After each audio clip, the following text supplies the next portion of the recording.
제주 바다에서 40년을 살았지만 그런 광경은 처음이었습니다.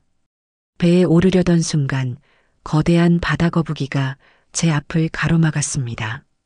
그 거북이는 움직이지 않고 가만히 저를 바라보고 있었습니다. 이건 단순한 우연이 아니었습니다. 제주 바다가 제게 전하려던 경고였습니다. 제 이름은 김혜중, 제주도의 늙은 어부입니다. 제가 경험했던 믿기 힘든 이야기를 여러분께 들려드리겠습니다. 우리 마을은 제주도 서남쪽에 있는 작은 어촌입니다. 매일 아침 바다로 나가기 전 항상 하는 일이 있었습니다. 제 배 해성호를 점검하는 일이었습니다. 30살 때 처음 장만한 이 배는 저와 함께 40년 넘게 제주 바다를 누볐습니다. 오늘도 잘 부탁한다, 혜성아. 매일 아침 배에게 건네는 인사였습니다. 미신처럼 들릴지 모르지만 배도 생명이라 생각했습니다. 함께 풍랑을 견디고 함께 만선의 기쁨을 나눈 동반자니까요. 어선 바닥을 닦고 그물에 걸린 이물질을 정리하고 엔진 상태를 확인했습니다. 하지만 허리를 굽히는 일이 예전보다 힘들었습니다. 디스크가 더 심해져서 진통제 없이는 하루도 버티기 어려웠습니다. 집사람은 이제 그만 바다에 나가라고 했지만 제게 바다는 삶 그 자체였습니다. 혜중 씨, 오늘도 일찍 나오셨네. 옆 선착장에서 김 씨 아저씨가 인사를 건넸습니다. 그도 저처럼 오래된 어부였습니다. 우리 세대 어부들은 이제 마을에 몇 남지 않았습니다. 요즘 고기는 어때요? 예전에 비하면 절반도 안 됩니다. 김 씨 아저씨는 고개를 끄덕였습니다.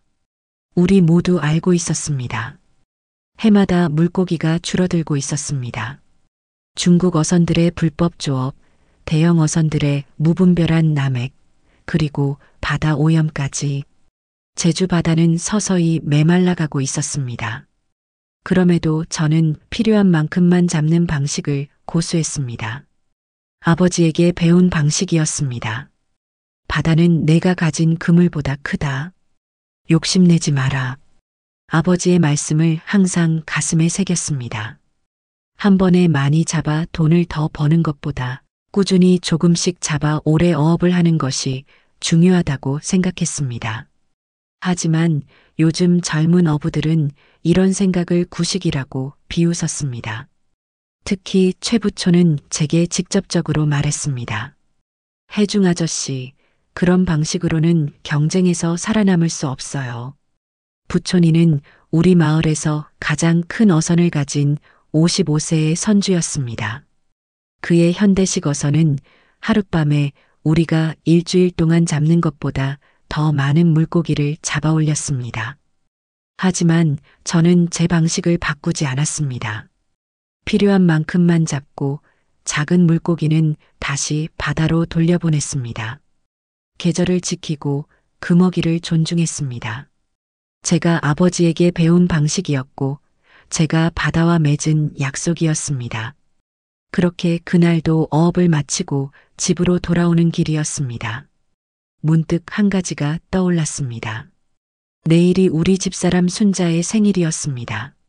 40년 넘게 함께한 아내, 젊은 시절 저를 믿고 따라와 고생만 시킨 여자였습니다.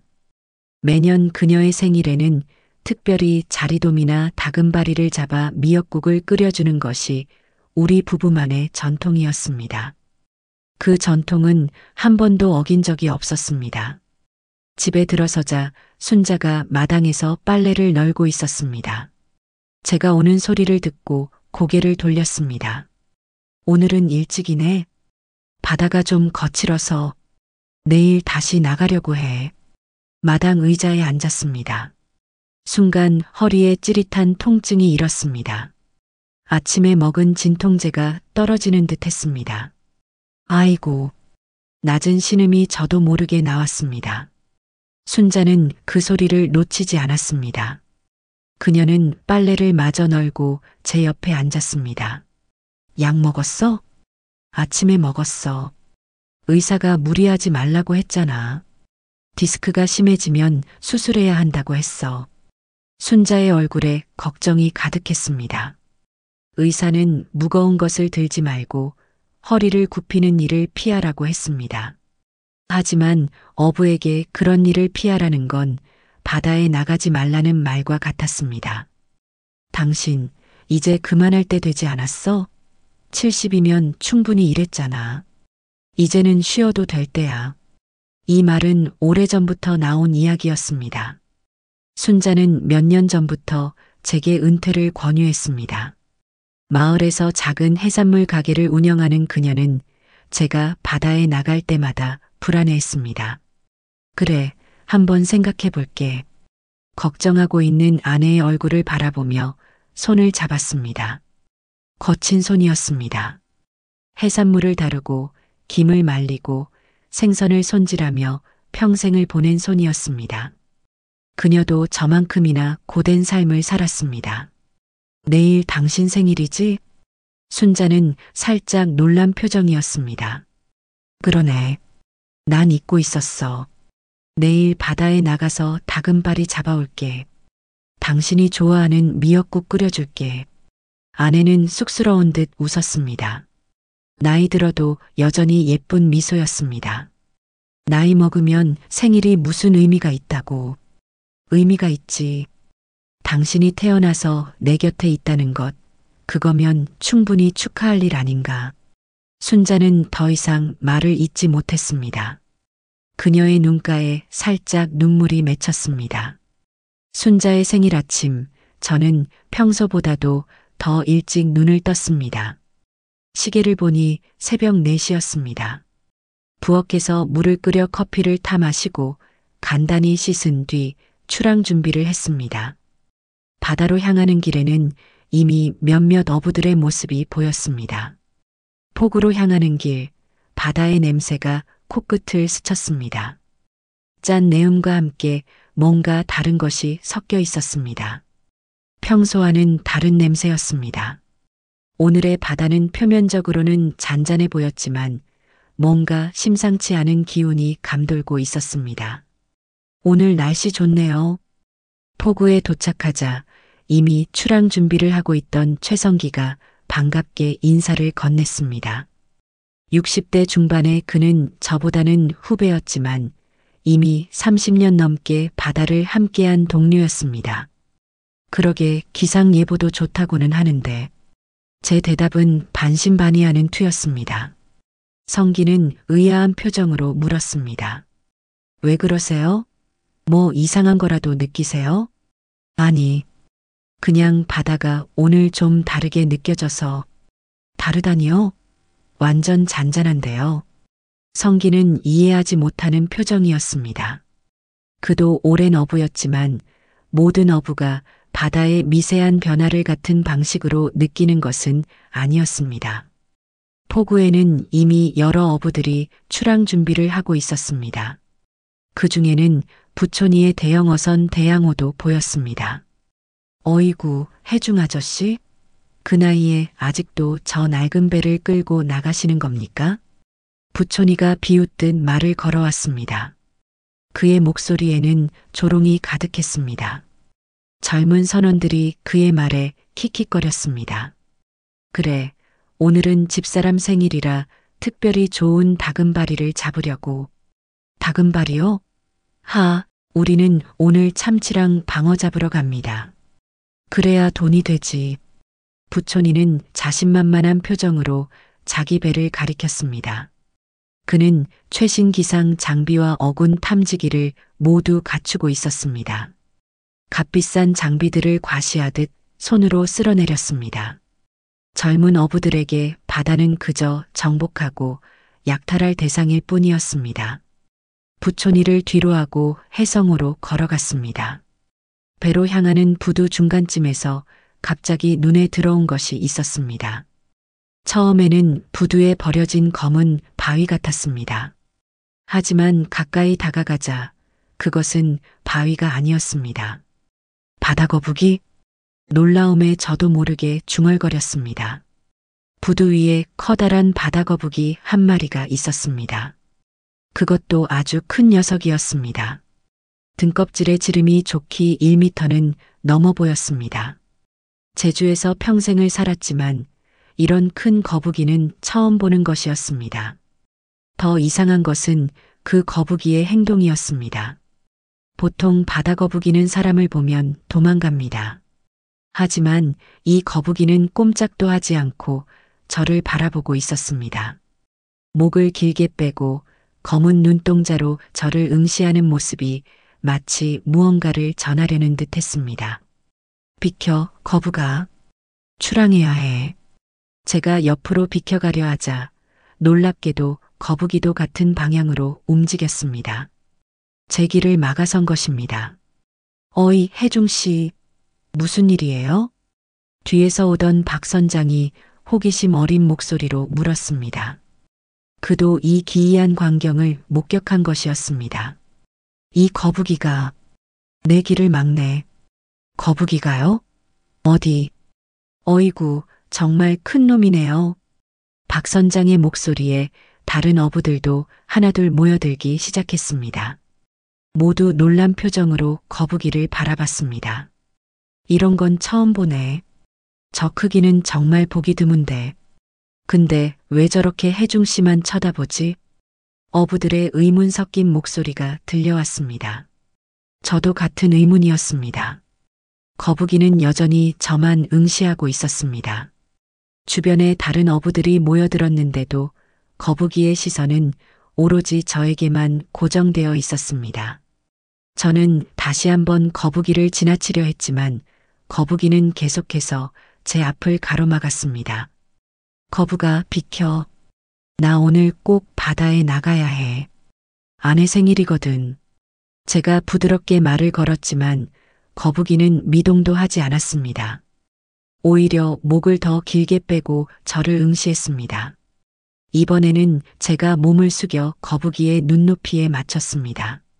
가까이서 보니 거북이의 눈은 오랜 세월의 지혜가 담긴 듯 했습니다. 마치 바다보다 더 오래된 존재처럼 느껴졌습니다. 뭐라고 말하고 싶은 거야?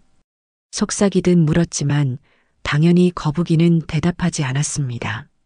그저 깊고 검은 눈으로 저를 바라볼 뿐이었습니다. 하지만 그 시선에는 분명 메시지가 있었습니다. 그때 멀리서 비웃는 소리가 들렸습니다. 하? 이게 뭐 하는 짓들입니까? 거북이 한 마리 때문에 이 난리를 피우다니. 부촌이 몇몇 젊은 선원들을 이끌고 다가왔습니다. 그의 얼굴에는 비웃음이 가득했습니다. 이런 미신적인 거에 시간 낭비하지 말고 빨리 출항하세요. 좋은 어장 다 빼앗길 겁니다. 부촌의 말에 다른 어부들도 동조하며 자리를 떠나기 시작했습니다. 하지만 저는 여전히 그 자리에 서 있었습니다. 거북이도 미동도 않고 저를 응시했습니다. 혜중 아저씨도 참 그런 것에 현혹되다니. 아직도 구식 생각에서 못 벗어나셨군요. 부촌이 비웃으며 자기 배로 돌아갔습니다. 그때 누군가가 느린 걸음으로 다가왔습니다. 마을에서 가장 나이 많은 박노인이었습니다. 박노인은 이제 더 이상 바다에 나가지 않았지만 한때는 마을에서 가장 실력 있는 어부였습니다. 박노인은 저와 거북이 앞에 섰습니다. 주름진 눈가가 좁아졌습니다. 이런. 박노인은 무언가 심각한 것을 발견한 듯 중얼거렸습니다. 그리고는 제게 가까이 다가와 낮은 목소리로 말했습니다. 오늘은 바다에 나가지 않는 게 좋겠다. 박노인의 말에 놀라서 그를 바라봤습니다. 왜요, 어르신? 거북이가 길을 막는 것은 옛날부터 불길한 징조였다. 바다가 너를 받아들이지 않겠다는 뜻이야. 박노인의 목소리는 비록 작았지만 주변 어부들에게도 들렸던 모양입니다. 일부는 고개를 끄덕였지만 젊은 어부들 사이에서는 비웃음이 터져 나왔습니다. 아이고, 또 그런 미신을 믿으시네. 21세기에 아직도 그런 이야기를 하시다니. 젊은 어부들의 반응에 박노인은 아무 말도 하지 않았습니다. 그저 담담한 표정으로 저를 바라볼 뿐이었습니다. 그의 눈에는 오랜 세월의 지혜가 담겨 있었습니다. 혜중이, 너는 40년 넘게 바다를 살았으니 알 거야. 바다의 말을 무시하면 어떻게 되는지. 박노인의 말이 가슴에 와닿았습니다. 하지만 다른 한편으로는 아내의 생일이 떠올랐습니다. 꼭 다금바리를 잡아 미역국을 끓여주고 싶었습니다. 어르신. 하지만 오늘은 제 아내 생일입니다. 다금바리를 잡아가서 미역국을 끓여줘야 해요. 박노인은 이해한다는 듯 고개를 천천히 끄덕였습니다. 그 마음은 알겠지만 때론 살아서 돌아가는 것이 가장 큰 선물일 수도 있다네. 박노인은 그 말을 남기고 천천히 자리를 떠났습니다. 그의 뒷모습이 왠지 더 작아 보였습니다. 오랜 세월 마을의 정신적 지주였던 그도 이제는 젊은이들에게 비웃음을 사는 구식 노인이 되어버린 것 같았습니다. 거북이는 여전히 그 자리에서 미동도 없이 저를 바라보고 있었습니다. 제 마음속에는 갈등이 일었습니다.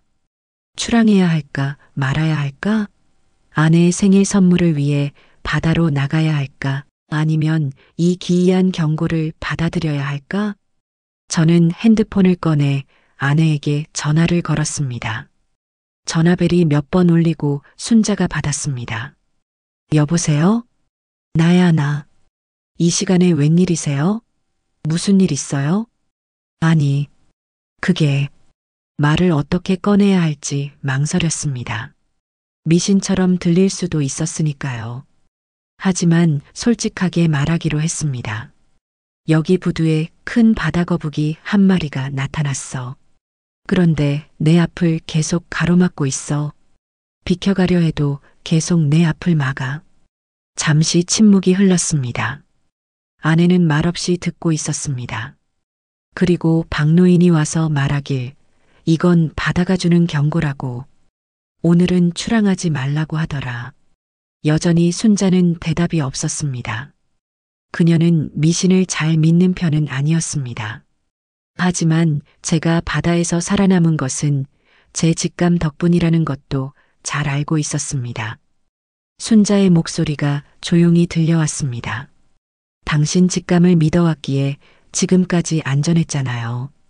40년 동안 한 번도 큰 사고 없이 살아온 것, 그게 다 당신이 바다의 말을 알아들었기 때문 아닌가요? 아내의 말에 가슴이 뭉클해졌습니다.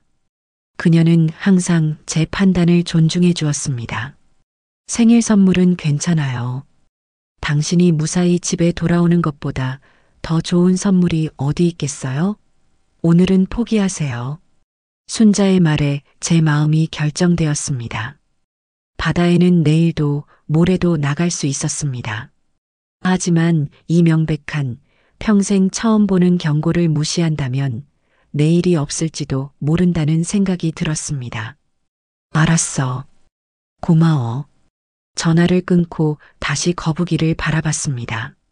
신기하게도 제가 출항하지 않기로 마음을 굳히자 거북이는 마치 그것을 알아차린 듯 천천히 몸을 돌려 바다 쪽으로 움직이기 시작했습니다. 제가 다시 집으로 돌아가려고 하자 주변 여부들의 반응은 다양했습니다.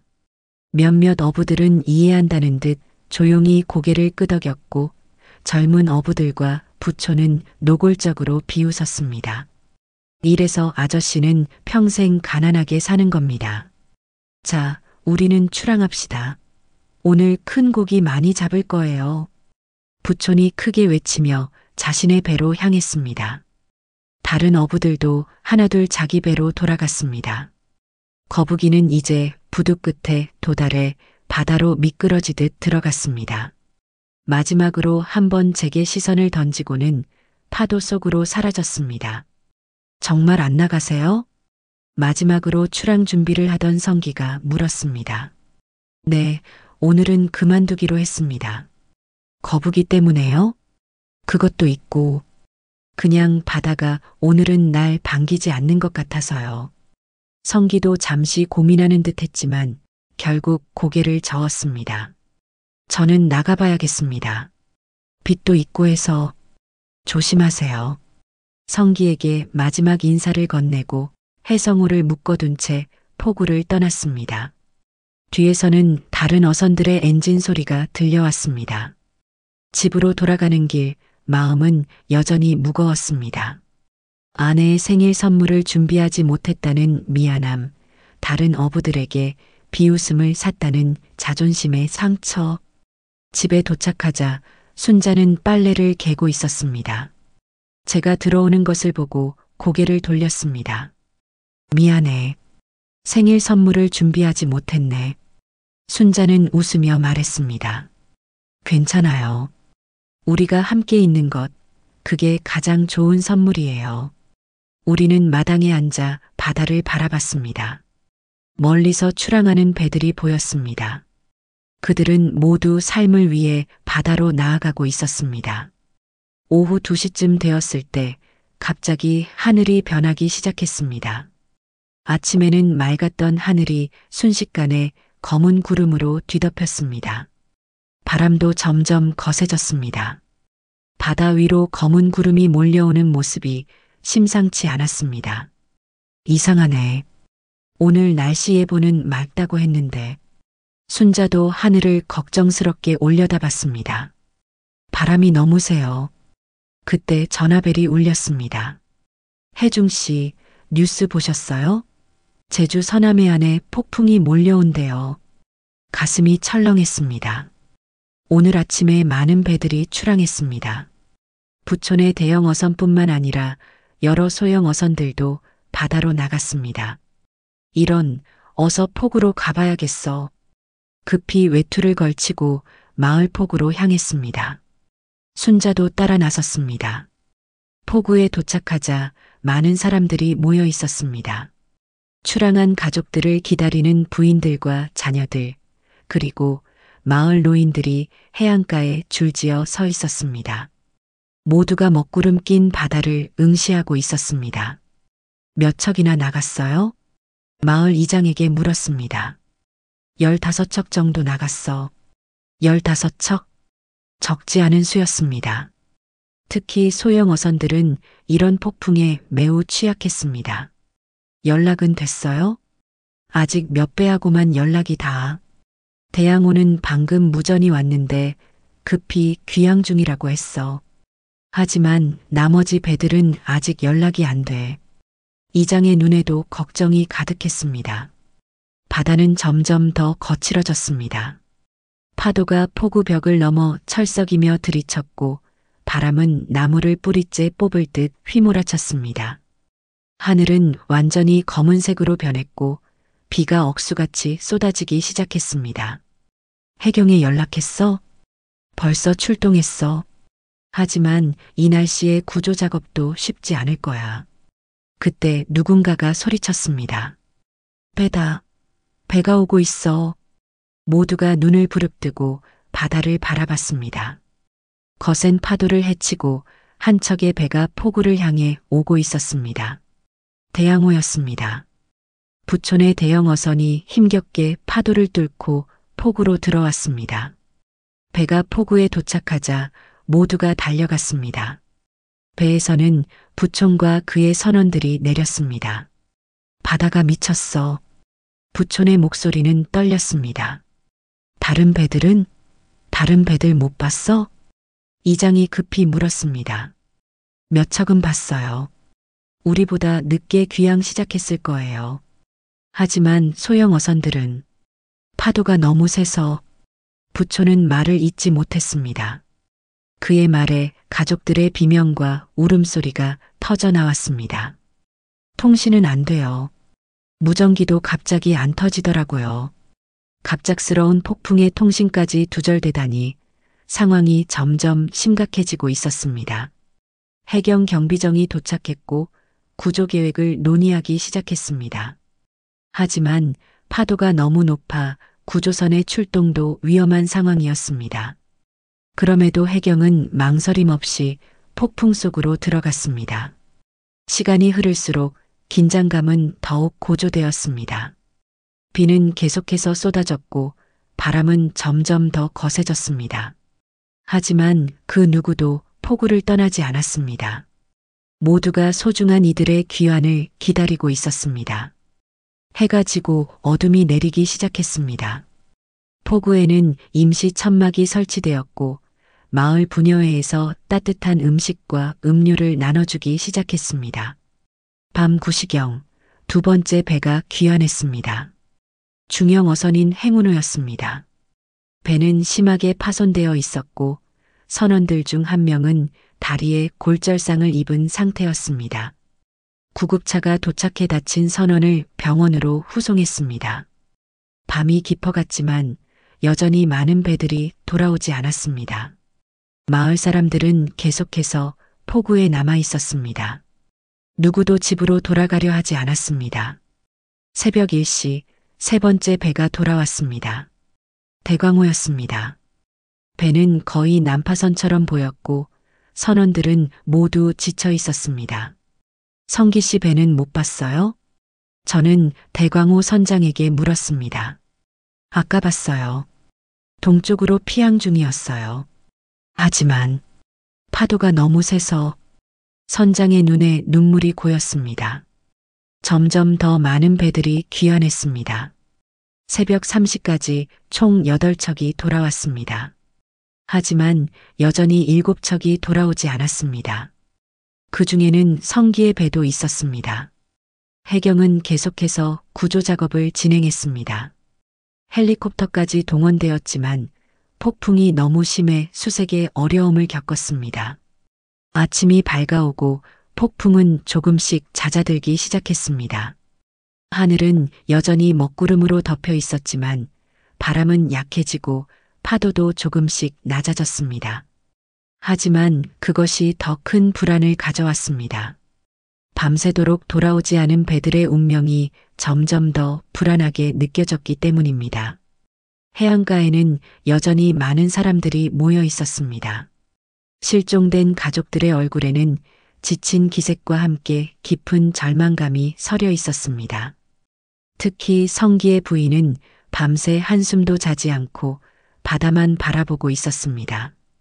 해경에서 연락 왔어요. 한 척을 더 발견했대요. 지금 구조 중이래요. 마을 이장의 말에 모두가 귀를 기울였습니다. 그것이 누구의 배인지 선원들은 무사한지 모두가 알고 싶어 했습니다. 어느 배래? 아직 확인 안 됐대. 빨리 알려주기로 했어. 시간은 천천히 흘렀습니다. 해경으로부터의 연락을 기다리는 동안 모두의 마음은 불안과 공포로 가득 찼습니다.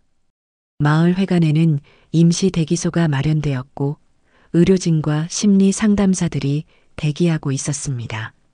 하지만 대부분은 여전히 포구를 떠나지 않았습니다. 오전 10시 해경 경비정이 다시 포구로 들어왔습니다.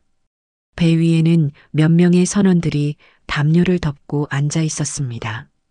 마을 사람들이 모두 달려갔습니다. 광의로 선원들입니다. 배는 침몰했지만 선원 5명 중 3명을 구조했습니다. 해경 대원의 말에 안도와 공포가 교차했습니다. 3명은 살았지만 2명은 여전히 실종 상태라는 뜻이었습니다. 광의로 선원들이 내리자 가족들이 달려가 그들을 안았습니다. 환희의 눈물과 슬픔의 눈물이 뒤섞였습니다. 구조 작업은 계속되었습니다. 해경은 모든 가용 인력과 장비를 동원해 수색을 이어갔고 주변 지역의 어선들도 수색에 동참했습니다. 하지만 시간이 흐를수록 희망은 점점 줄어들었습니다. 저는 포구에 서서 바다를 바라봤습니다. 거북이의 경고가 이것을 의미했던 것인지, 만약 제가 출항했다면 지금 어떤 상황이었을지 생각하니 몸이 떨렸습니다. 동시에 아직 돌아오지 못한 이들에 대한 죄책감도 밀려왔습니다. 그들에게 더 강하게 경고했어야 했을까? 박노인의 말을 그들에게도 전했어야 했을까? 순자가 제 옆에 다가와 손을 잡았습니다. 자책하지 마세요. 아내의 말에 고개를 끄덕였지만 마음속 무거움은 쉽게 가시지 않았습니다. 폭풍이 지나가고 이틀째 되는 날, 하늘은 맑았습니다. 마치 아무 일도 없었던 것처럼 평화로운 바다가 펼쳐졌습니다. 저는 다른 마을 사람들과 함께 회관에 모였습니다. 이장의 표정이 굳어 있었습니다. 무거운 소식이 있다는 것을 직감했습니다.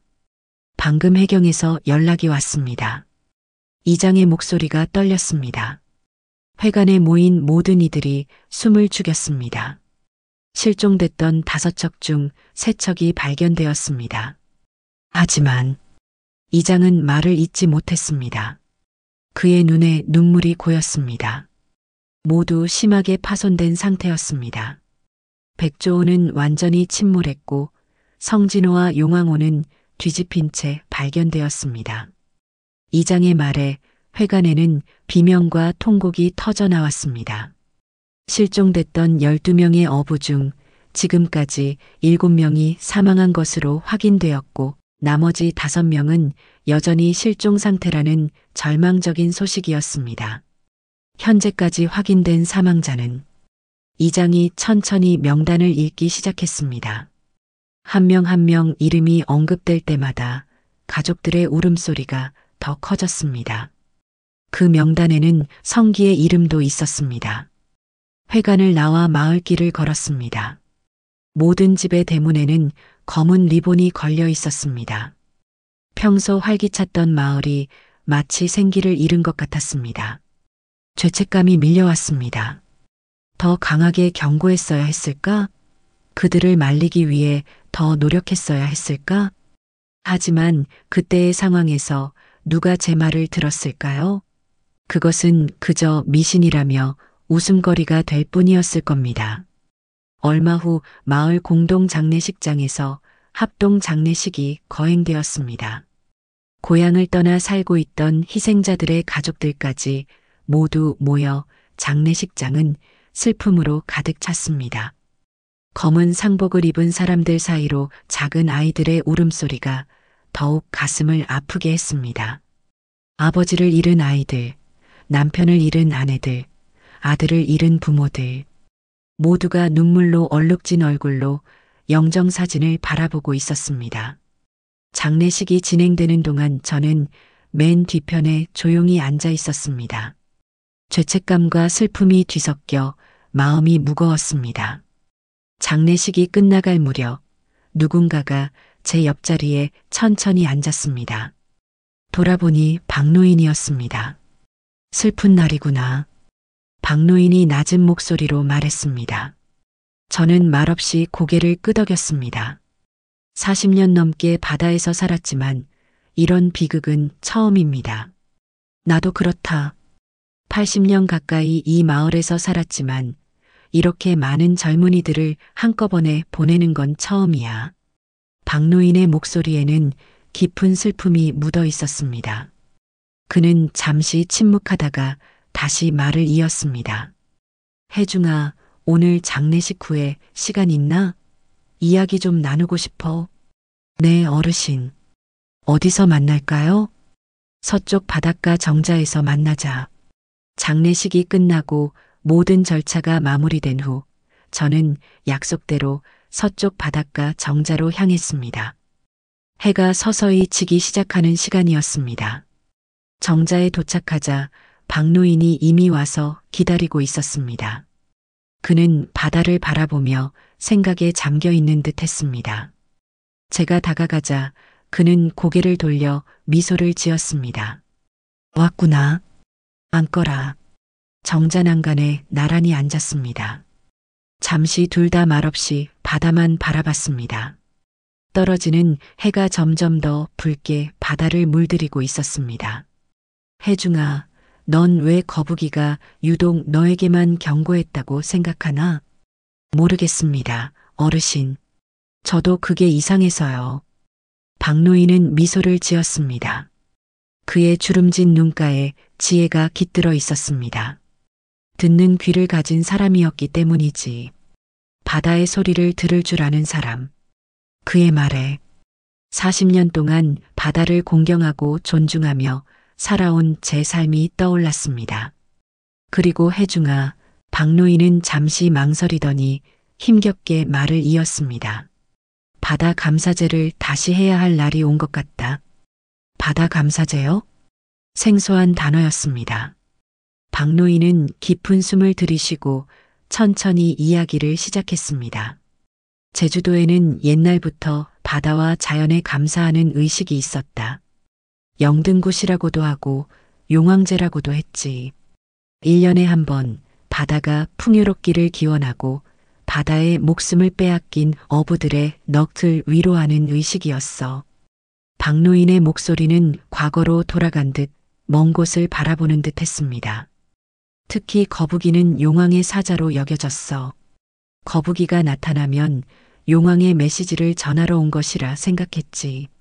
그래서 신성시했고 절대 해치지 않았어. 그의 말에 며칠 전 본 거북이의 모습이 선명하게 떠올랐습니다. 그 깊은 눈동자에는 분명 단순한 동물 이상의 무언가가 담겨 있었습니다. 우리 마을은 매년 정월에 바다 감사제를 크게 열었어. 마을 사람들이 모두 모여 하루 종일 의식을 치르고 음식을 나누고 바다에 제물을 바쳤지. 그리고 가장 중요한 건 그날 모든 어부들이 바다와의 약속을 새롭게 했다는 거야. 바다와의 약속이요? 그래. 필요한 만큼만 고기를 잡겠다는 약속, 작은 물고기는 놓아주겠다는 약속, 알을 품은 암컷은 건드리지 않겠다는 약속. 바다와 공존하며 살기 위한 지혜가 담긴 약속들이었지. 박노인의 이야기를 들으며 희미한 기억이 떠올랐습니다. 어린 시절 아버지가 바다에 나가기 전 항상 바다를 향해 작은 기도를 올리던 모습, 첫 추락날 바다에 소주를 뿌리던 의식, 그것들이 모두 연결되기 시작했습니다. 하지만 일제강점기에 이런 의식들이 미신으로 탄압받고 금지됐어. 우리 고유의 신앙을 없애려고 했거든. 그 후로 감사제는 점점 작아지고 간소화되었지. 박노인의 얼굴에 그림자가 드리워졌습니다. 해방 후에도 상황은 나아지지 않았어. 산업화가 시작되면서 전통은 미신으로 치부되었고 효율과 이익만 중시하는 시대가 됐지. 그 후로 감사제는 완전히 사라졌어. 바다와의 약속도 잊혀졌고 어부들은 더 많이 잡기 위해 경쟁하기 시작했지. 그 결과가 바로 지금의 현실이야. 자원은 고갈되고 바다는 병들고 어부들은 더 위험한 곳으로 나가야 생계를 유지할 수 있게 됐어. 박노인의 말이 가슴 깊이 와닿았습니다. 40년 바다에서 살면서 저도 그 변화를 몸소 느껴왔습니다. 점점 줄어드는 어획량, 사라지는 어종들, 오염되는 바다. 감사제는 단순한 미신이 아니었어. 그것은 자연과의 공존을 위한 지혜였어. 조상들은 바다가 무한하지 않다는 것을 알았고 그것을 존중하는 방법을 의식에 담았던 거야. 박노인의 말이 끝나자 갑자기 어릴 적 기억이 선명하게 떠올랐습니다. 10살쯤 되었을 때 아버지가 저를 데리고 바닷가에 갔던 날이 생각났습니다. 아버지는 손에 작은 밥그릇을 들고 있었고 조용히 바다에 밥을 던지며 무언가를 중얼거렸습니다. 아버지, 왜 밥을 바다에 버려요? 제가 물었던 기억이 났습니다. 버리는 게 아니라 나눠주는 거야. 바다가 우리에게 먹을 것을 주니 우리도 바다에 감사의 마음을 전하는 거지. 잊고 있던 그 기억이 선명하게 돌아왔습니다. 그것이 아버지가 지키던 작은 감사제의 흔적이었던 것입니다. 혜중아, 이번 비극은 우연이 아니야. 인간의 오만함에 대한 자연의 응답이었어. 거북이는 너에게 경고했고 넌 그 메시지를 들었지. 하지만 다른 이들은 듣지 않았어. 이제 우리가 무엇을 해야 할지 알겠나? 그 순간 모든 것이 명확해졌습니다. 바다 감사제를 다시 부활시켜야 합니다. 제 입에서 자연스럽게 말이 나왔습니다. 그것이 제가 해야 할 일이라는 강한 확신이 들었습니다. 그래. 바다와의 약속을 다시 새롭게 하고 자연과 공존하는 방법을 배워야 해. 이번 비극이 헛되지 않으려면 우리는 변해야 해. 박노인의 얼굴에 미소가 번졌습니다. 그는 제 어깨를 힘있게 두드렸습니다. 마을 회의에서 이 이야기를 꺼내볼게요, 어르신. 쉽지 않을 거야.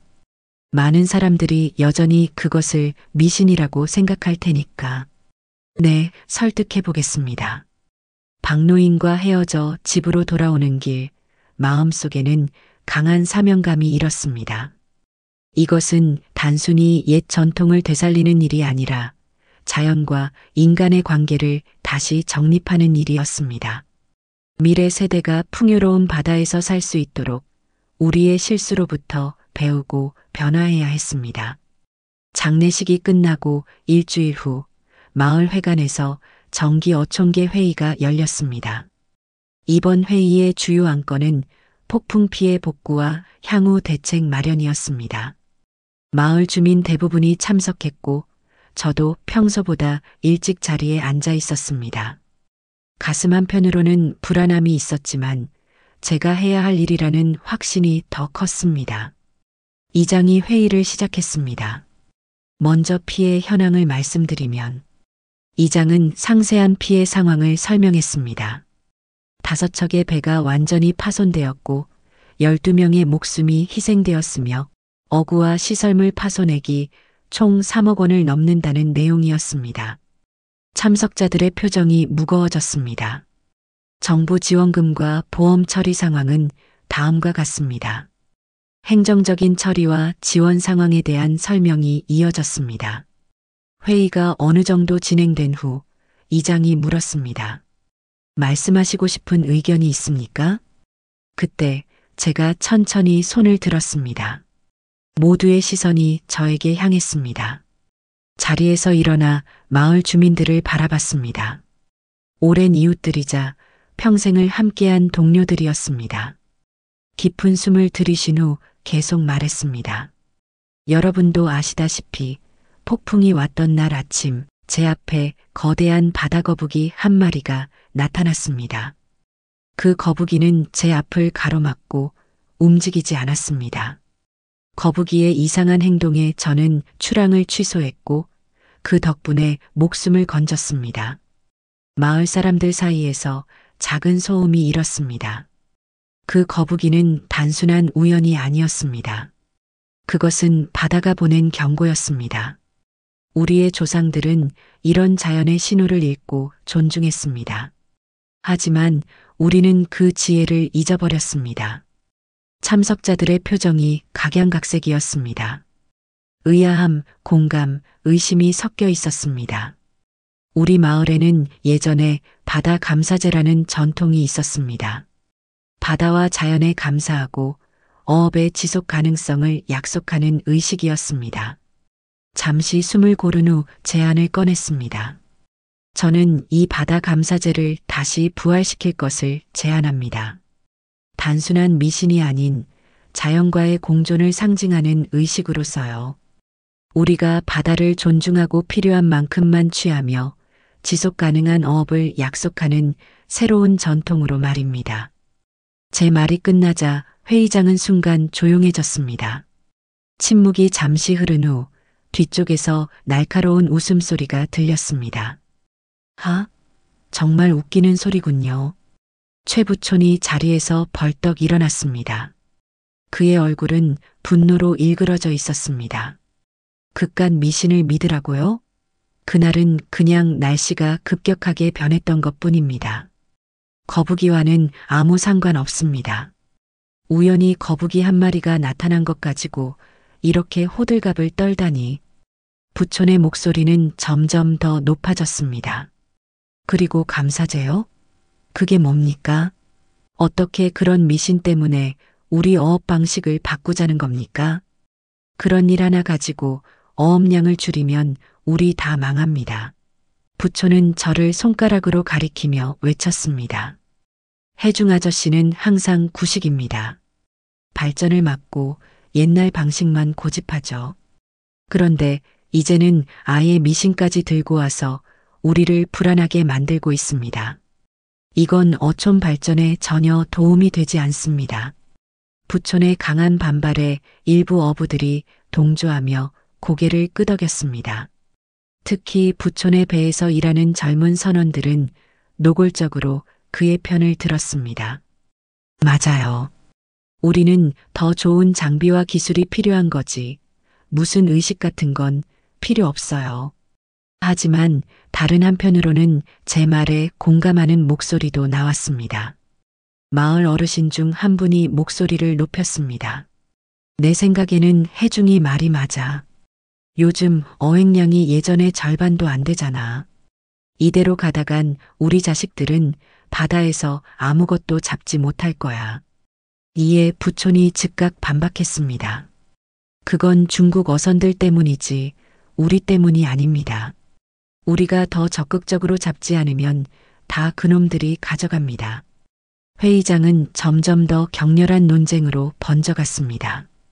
감사제를 지지하는 사람들과 반대하는 사람들 사이의 대립이 선명하게 드러났습니다.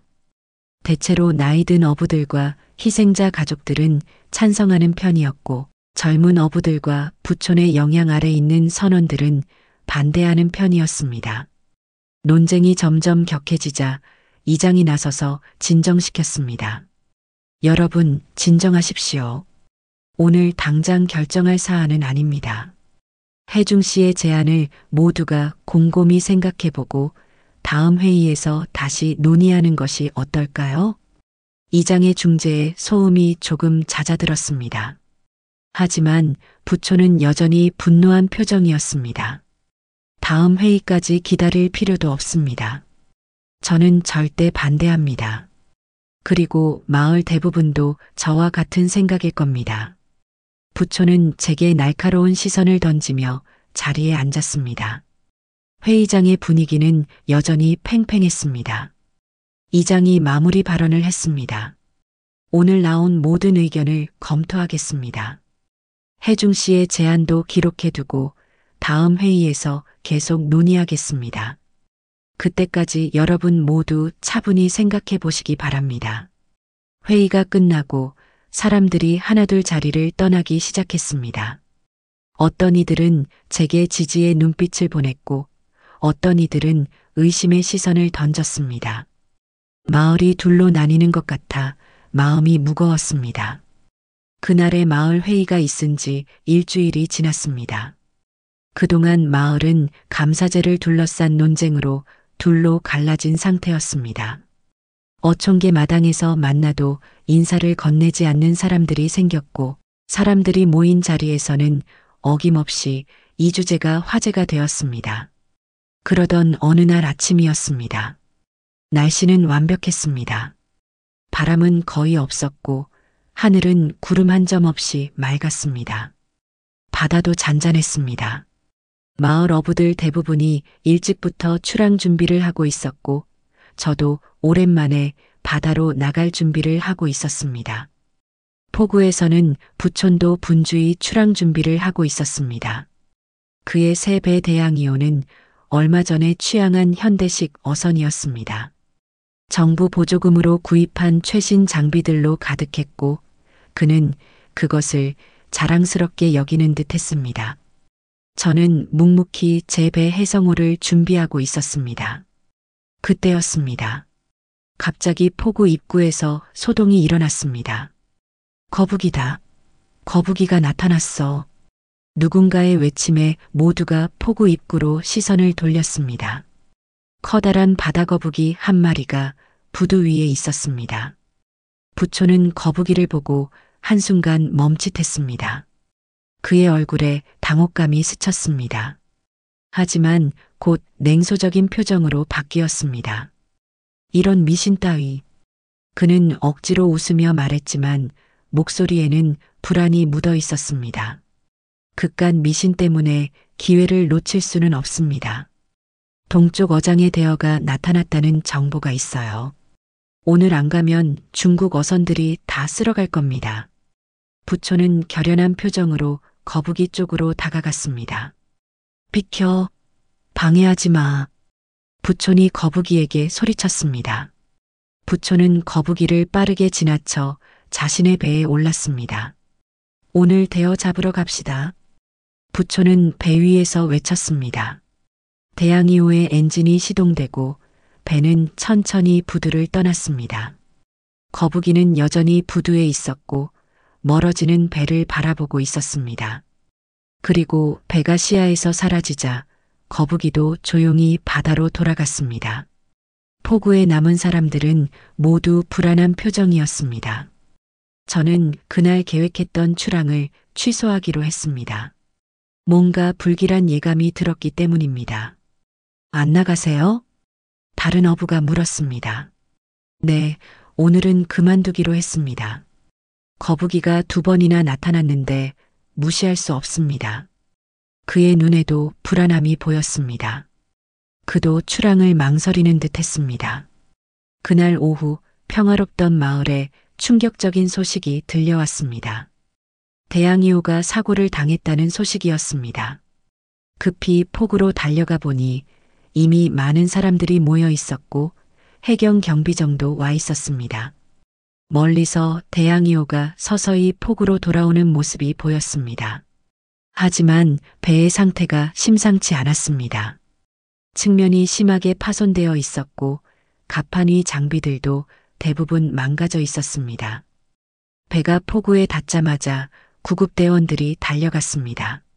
선원 1명이 들것에 실려 내려왔습니다. 팔이 부러진 듯했고 얼굴에는 피가 흐르고 있었습니다. 무슨 일이 있었던 거죠? 마을 이장이 부촌에게 물었습니다. 부촌의 얼굴은 창백했고 온몸이 젖어 있었습니다. 갑자기 거대한 너울이 왔어요. 파도는 하나였는데 산처럼 높았어요. 배가 거의 뒤집힐 뻔했고 정신을 차리고 보니 배는 망가져 있었고 선원이 부상을 입은 상태였습니다. 부촌의 목소리는 떨렸습니다. 그의 눈에는 공포가 서려 있었습니다. 하지만 그는 사고가 아닌 다른 무언가를 두려워하는 듯 보였습니다. 해경이 사고 경위를 조사하기 시작했습니다. 형식적인 절차였지만 파손된 배를 점검하는 과정에서 예상치 못한 발견이 있었습니다. 이게 뭡니까? 해경 대원이 배 선실 아래에서 숨겨진 어구들을 발견했습니다.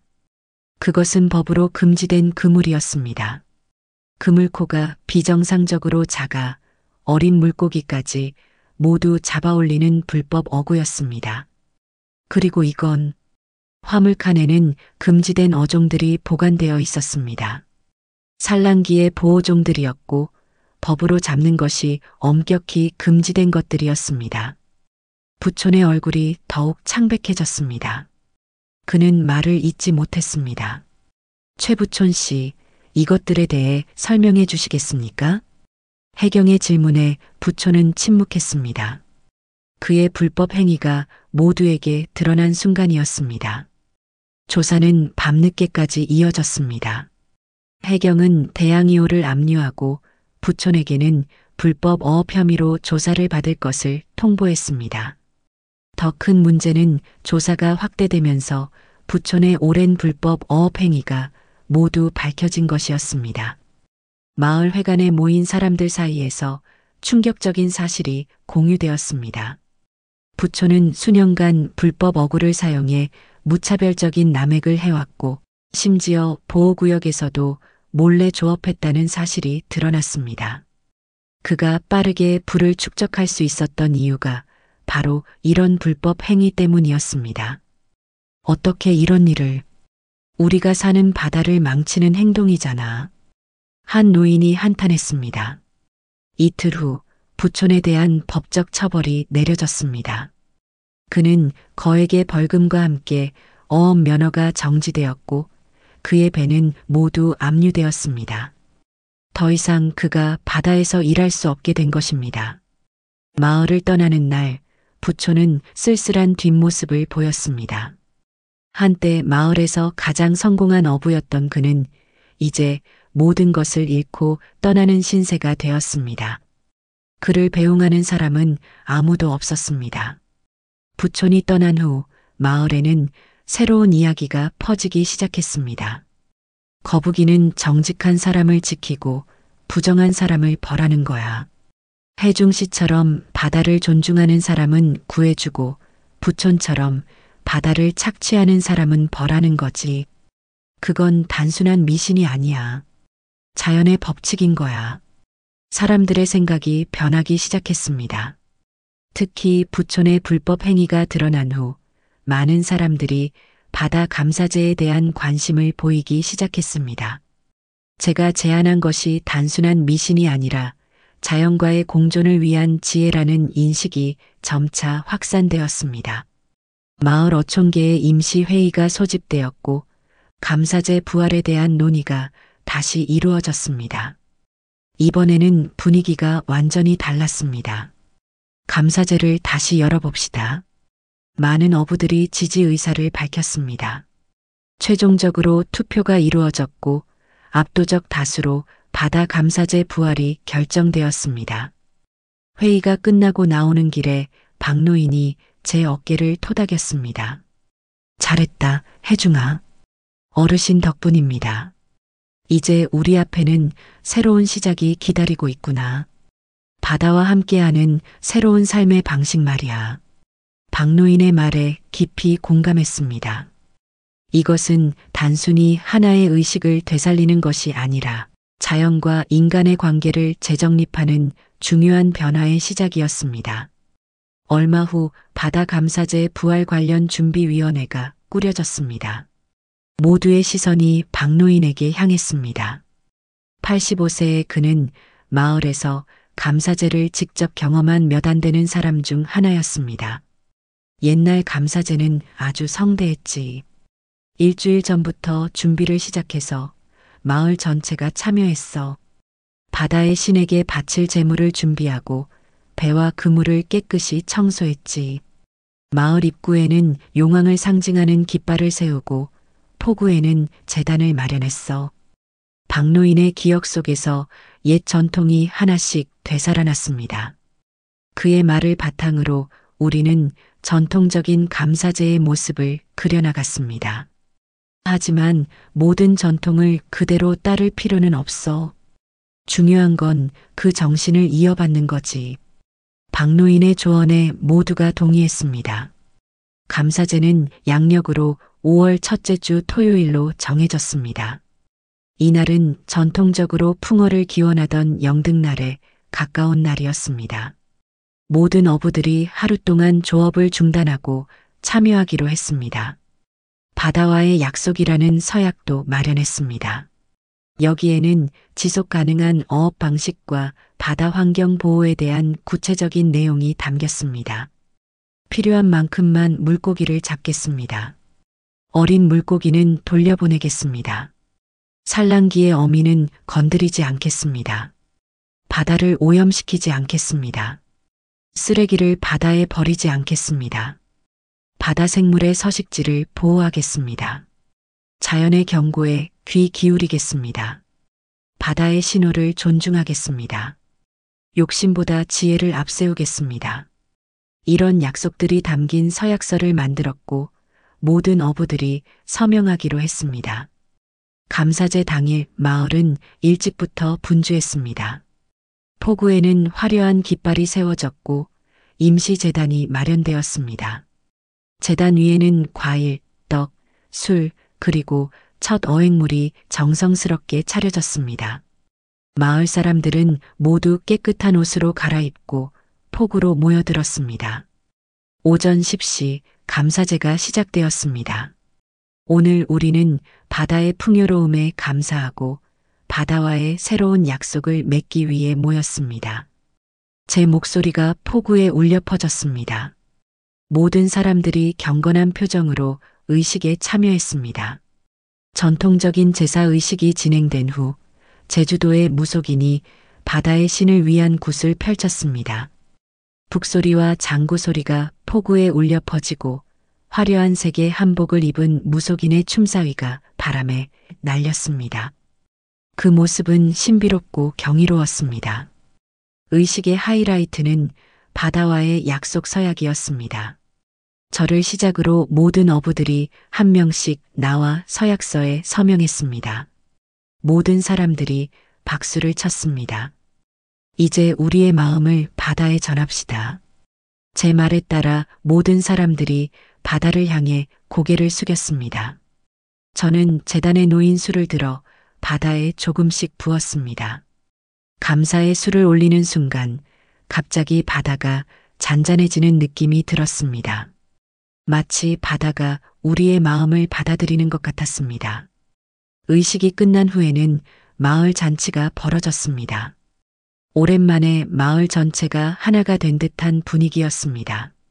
감사제 이후 마을에는 실질적인 변화가 시작되었습니다. 모든 어부들이 서약한 대로 지속 가능한 어업 방식을 실천하기 시작했습니다. 어린 물고기가 빠져나갈 수 있는 그물만 사용하고 산란기에는 특정 어종의 포획을 자발적으로 제한했습니다. 또한 과잉 어획을 방지하기 위해 각 배마다 하루 어획량 한도를 정했습니다. 처음에는 쉽지 않았습니다. 어획량이 확연히 줄어서 많은 어부들이 걱정했습니다. 그런데 시간이 지나면서 상황이 달라졌습니다.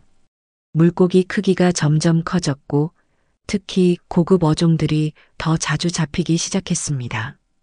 물고기의 품질도 좋아지면서 식당과 시장에서 주목을 받기 시작했습니다. 그리고 나아가서 우리 마을만의 브랜드도 만들었습니다. 환경에 대한 관심이 높아진 소비자들 사이에서 생각보다 빠르게 인기를 얻었습니다. 대형마트와 온라인 마켓에서도 우리 제품을 특별 코너에 진열하기 시작했고 서울의 유명 레스토랑 셰프들이 직접 마을을 찾아오기도 했습니다. 물론 모든 변화가 순탄했던 것은 아닙니다. 일부 어부들은 여전히 옛 방식을 그리워했고 당장의 수익 감소에 불만을 표하기도 했습니다.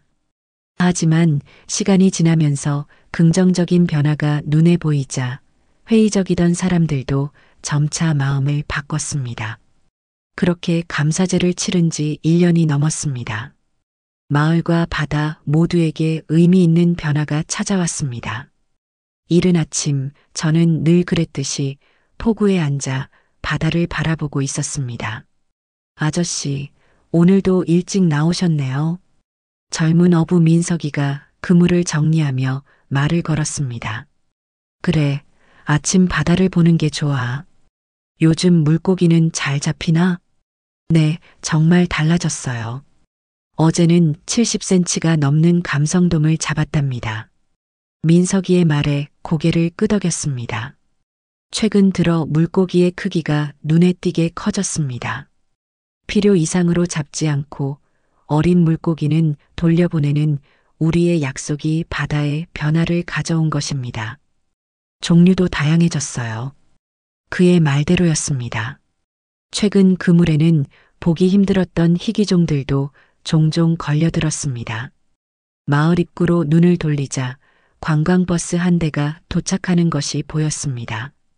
요즘 우리 마을은 새로운 유형의 방문객들로 북적입니다. 바로 생태 관광객들입니다.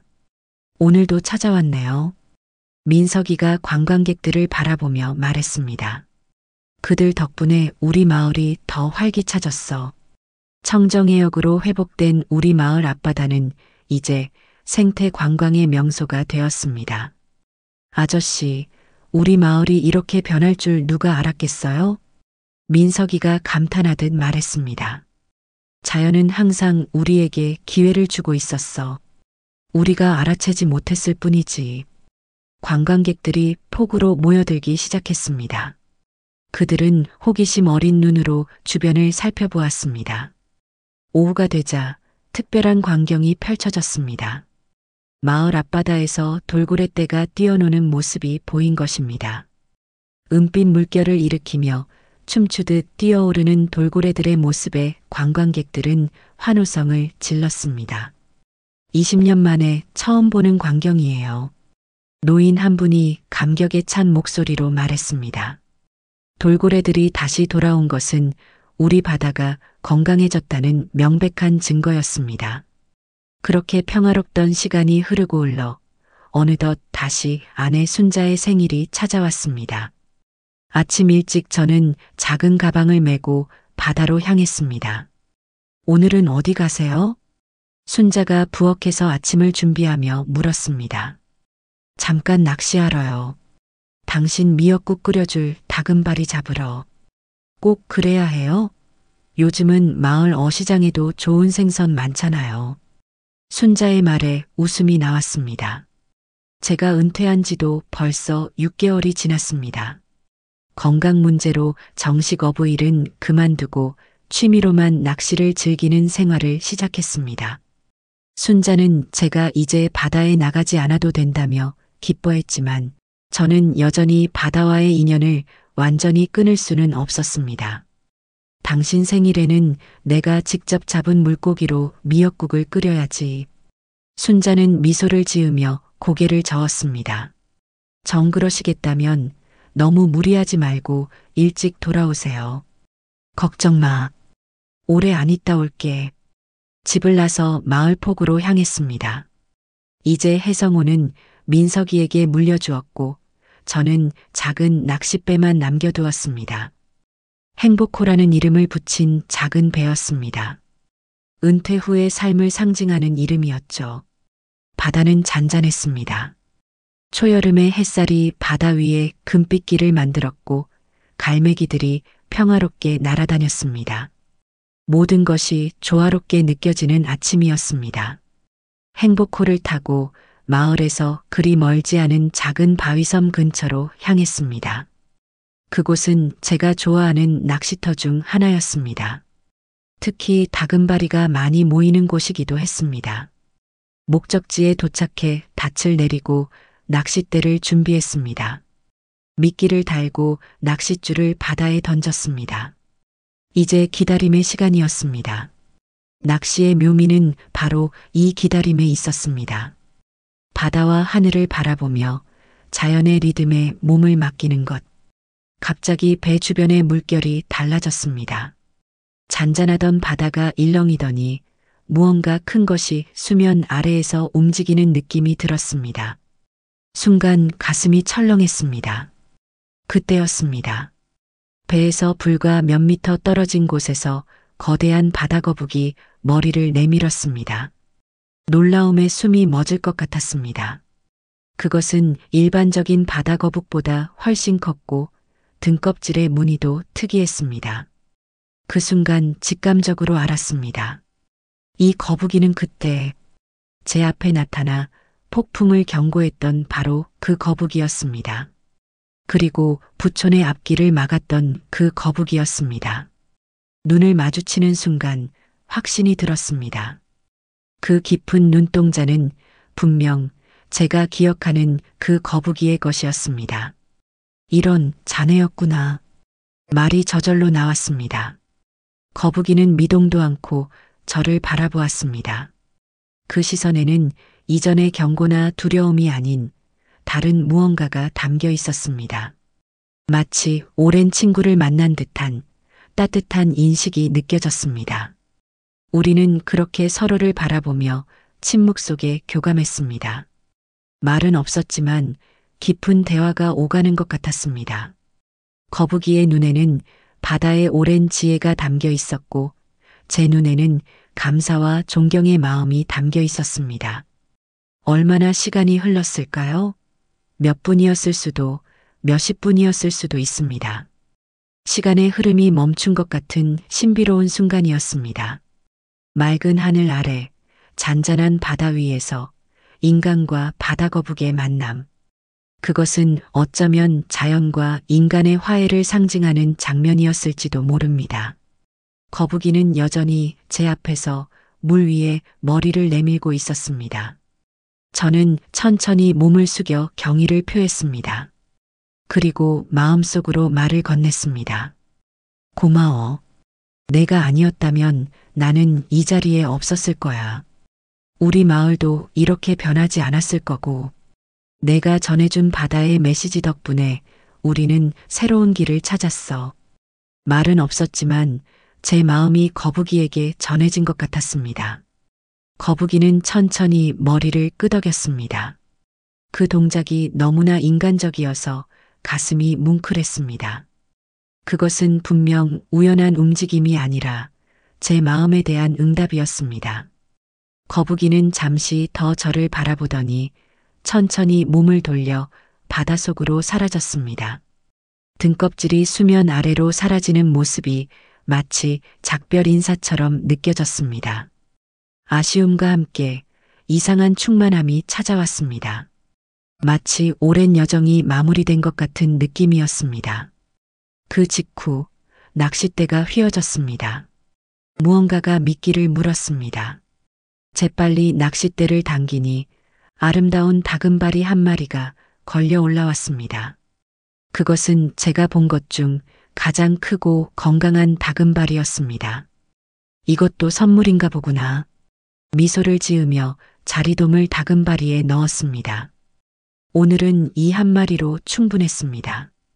더 이상의 욕심은 필요 없었습니다. 이 특별한 만남을 기념하는 하나의 선물, 그것으로 완벽했습니다.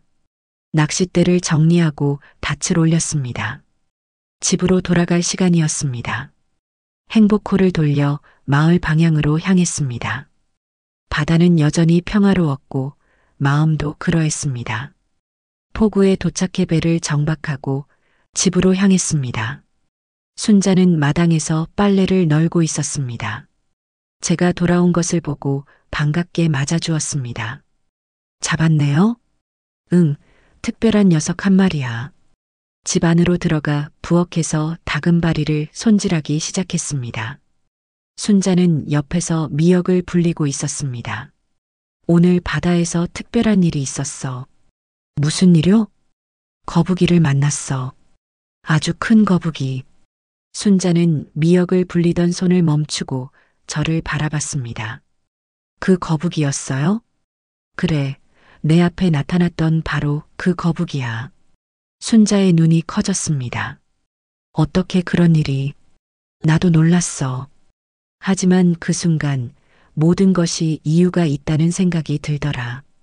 우연이 아니라 필연이었던 거지. 순자는 잠시 생각에 잠기더니 미소를 지었습니다. 거북이가 생일 선물을 주러 온 거네요. 그녀의 말에 웃음이 나왔습니다. 그런 셈이지. 우리는 함께 준비를 마치고 저녁이 되어 생일상을 차렸습니다. 미역국과 함께 간단한 음식들이 상 위에 올라갔습니다. 소박하지만 풍성한 마음이 담긴 생일상이었습니다. 생일 축하해요. 제가 국그릇을 아내 앞에 놓으며 말했습니다. 고마워요. 밥을 먹은 후 우리는 집 앞 마당 벤치에 나란히 앉았습니다. 저녁 노을이 바다 위로 붉게 물들고 있었습니다. 이웃집에서는 아이들의 웃음소리가 들려왔고 멀리서는 귀향하는 어선의 엔진 소리가 들렸습니다. 그동안 많은 것이 변했네요. 순자가 말했습니다. 그래, 바다도 마을도 우리도 변했어. 더 좋은 방향으로요. 우리는 손을 맞잡고 바다를 바라봤습니다. 석양이 완전히 저물고 첫 별이 하늘에 떠올랐습니다. 바다는 이제 깊은 곤색으로 물들어 있었습니다. 그 위로 달빛이 은빛길을 만들었습니다. 평화로운 밤이었습니다. 우리는 말없이 그 풍경을 바라봤습니다. 말이 필요 없는 순간이었습니다. 40년이 넘는 세월을 함께한 부부에게는 침묵 속에서도 많은 이야기가 오갈 수 있었으니까요. 바다와 인간, 과거와 현재, 전통과 혁신, 모든 것이 조화롭게 어우러지는 순간이었습니다. 거북이가 전해준 바다의 메시지 덕분에 우리는 더 나은 미래를 향해 나아가고 있었습니다. 순환은 완성되었고 새로운 순환이 시작되었습니다. 바다는 영원히 흐르고 우리의 이야기도 그렇게 이어질 것입니다. 제주에 바다가 있는 한 거북이의 전설도 계속될 것입니다.